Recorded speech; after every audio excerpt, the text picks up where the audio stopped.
En 40 ans, on a exterminé 60% des animaux sauvages. On ne survivra pas dans un monde où on aura massacré la vie sauvage et malheureusement, c'est déjà bien entamé.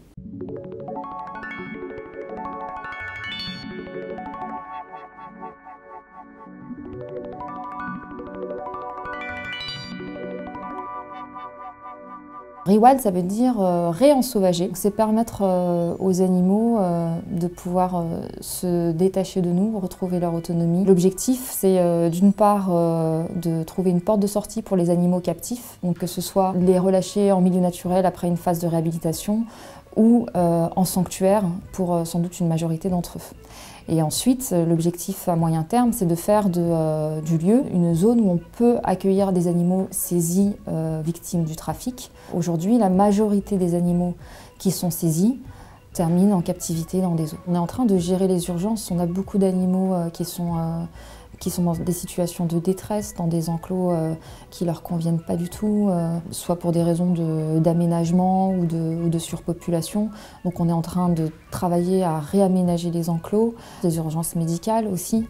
Il y a des animaux qui sont vieillissants, qui ont des problèmes de santé, dans un climat qui est particulièrement inadapté. Je pense notamment aux animaux d'Afrique, qui pour nous sont l'urgence absolue. Ils étaient donc dans un bassin d'eau douce chlorée qui leur a causé beaucoup de problèmes de santé, beaucoup de pathologies. Ils ont perdu leur poil, du coup ils sont en hypothermie. La mesure d'urgence qu'on a prise, c'est de les mettre tous les 4 dans un bassin d'eau de mer. La captivité tue les animaux à divers niveaux, qu'elle les rend malades, elle les fait vieillir prématurément. Jacob, c'est un exemple emblématique, c'est le rhinocéros noir qui était aux eaux de Pont-Scorff. Il est mort 2 semaines après qu'on soit arrivé.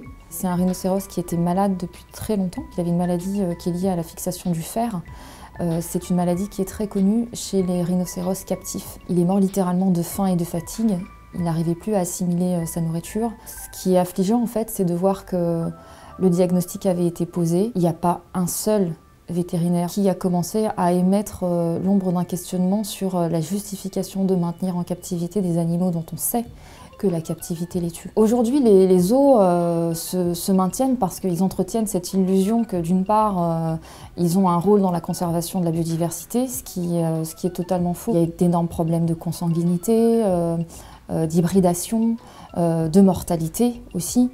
Il faut savoir aussi que plus de 80% des espèces qui sont maintenues captives dans des zoos ne sont pas des espèces en voie de disparition. La pédagogie aussi, c'est un argument qui est avancé par les zoos.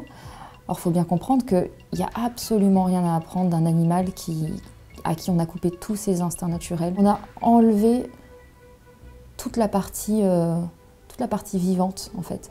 Donc c'est comme des animaux empaillés, sauf qu'ils respirent encore et qu'ils souffrent encore. Le jour où le grand public arrivera à voir ça, ça sera la fin des zoos.